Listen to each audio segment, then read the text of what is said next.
Assalamualaikum warahmatullahi wabarakatuh. Halo semuanya, kembali lagi bersama saya, Mas Teda Raningrum, mahasiswi dari Program Studi Tadris Matematika IAIN Metro Lampung, NPM 2201060012. Pada pertemuan kelima ini, kita akan membahas tentang aturan pencarian turunan.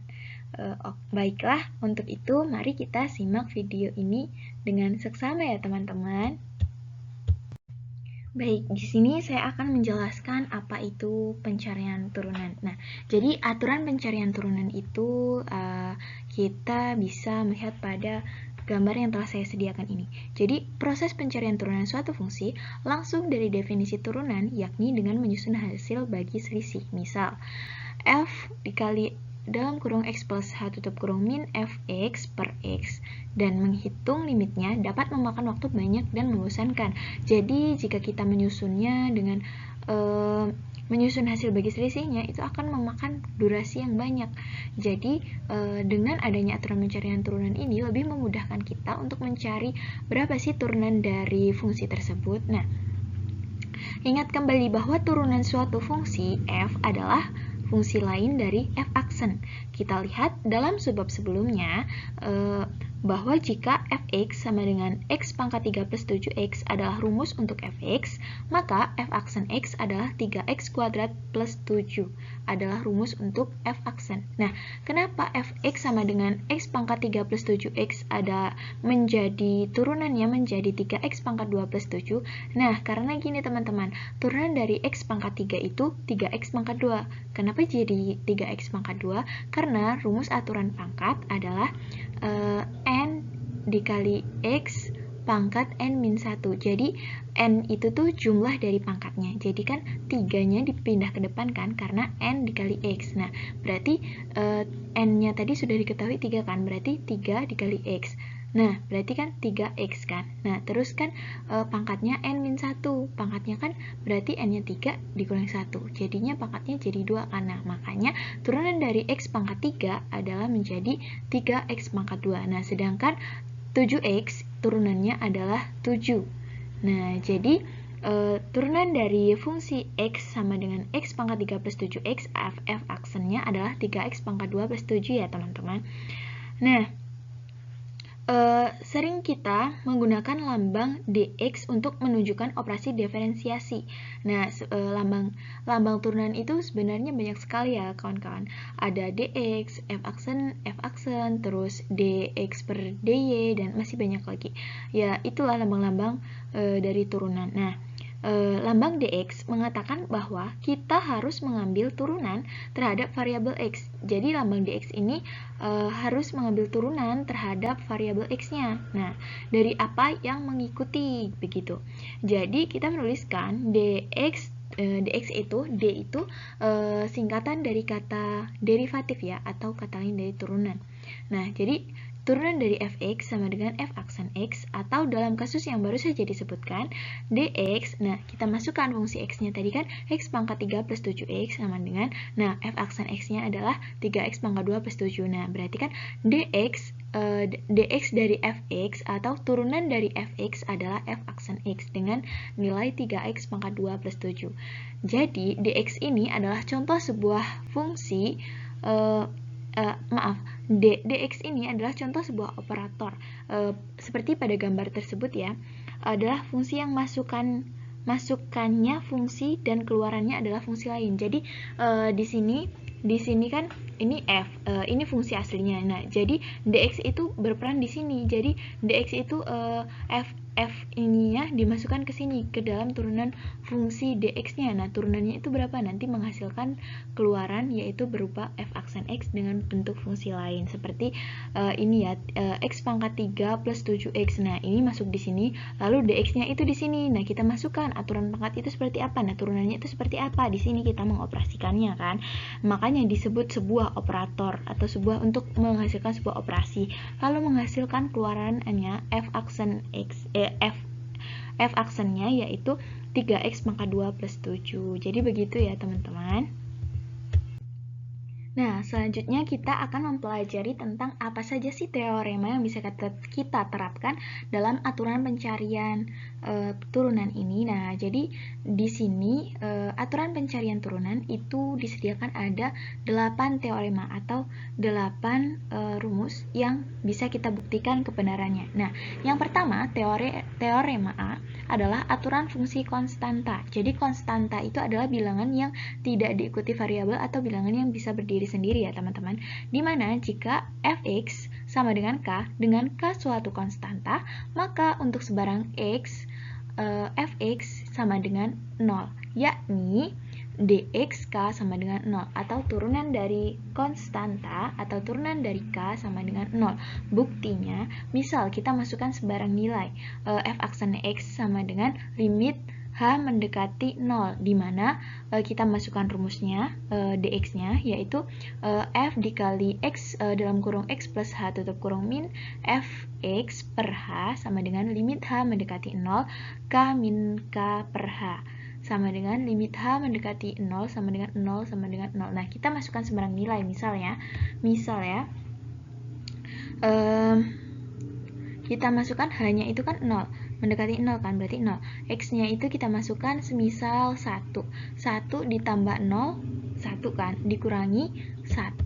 Berarti ini kan 1 ditambah 0, dikurangi 1 per 0. Jadinya 1 dikurangi 1 per 0, jadi 0 per 0. Jadi limit h per h mendekati 0 sama dengan 0, nilainya 0 sama dengan 0, atau artinya turunan dari konstanta sama dengan 0. Jadi berapapun nilai konstantanya, jika fx sama dengan misal 1000, itu berarti turunannya adalah 0 karena konstanta itu tidak memiliki turunan lagi. Nah, begitu.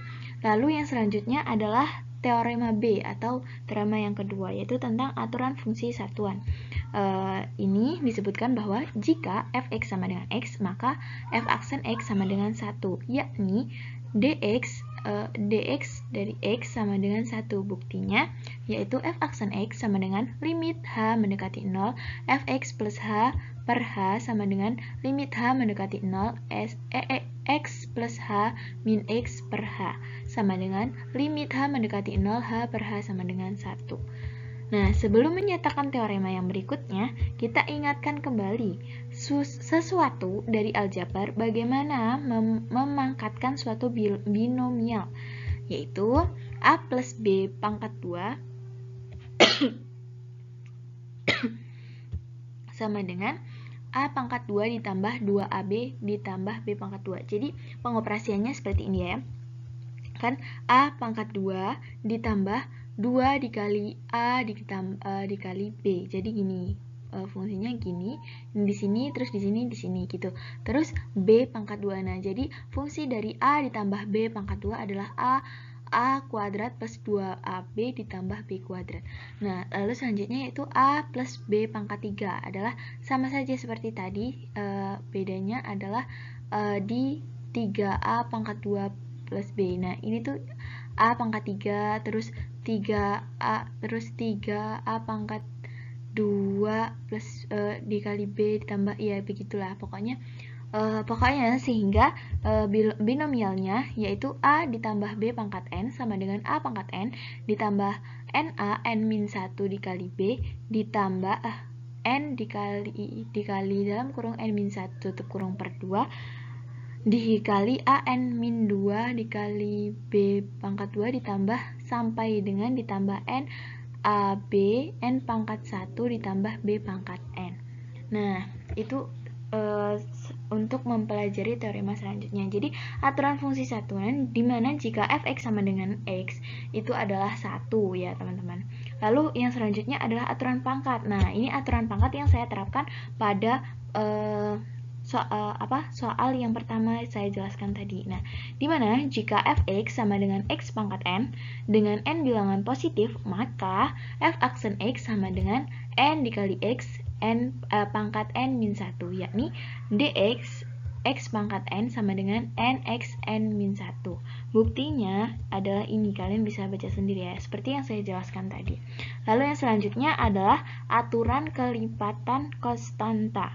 Nah, jika K suatu konstanta dan F suatu fungsi yang terdiferensiasikan, maka KF aksen X sama dengan K dikali Fx, yakni dx mutlak K dikali Fx sama dengan K dikali dx dikali dx Fx. Nah, jadi jika K suatu konstanta itu menghitungnya itu K-nya itu dikali dengan turunan dari Fx. Jadi kita mencari turunan dari Fx dulu, terus kita lanjutkan dikali dengan K atau konstantanya. Jadi kita baru menemukan berapa sih kelipatan konstantanya dari fungsi tersebut. Nah, dalam kata-kata pengganti konstanta K dapat dikeluarkan dari operator dx. Nah, seperti itu ya teman-teman.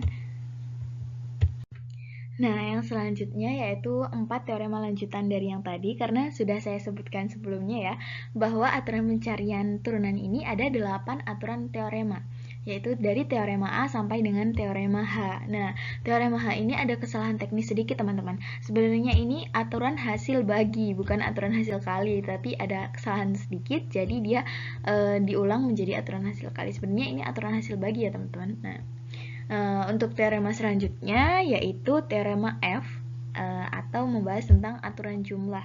Nah, jadi tuh sebenarnya juga sama aja, tinggal kita membuktikan teoremanya. Bagaimana? Nah, di sini kan aturan jumlah itu tuh turunannya itu dihitung seperti ini.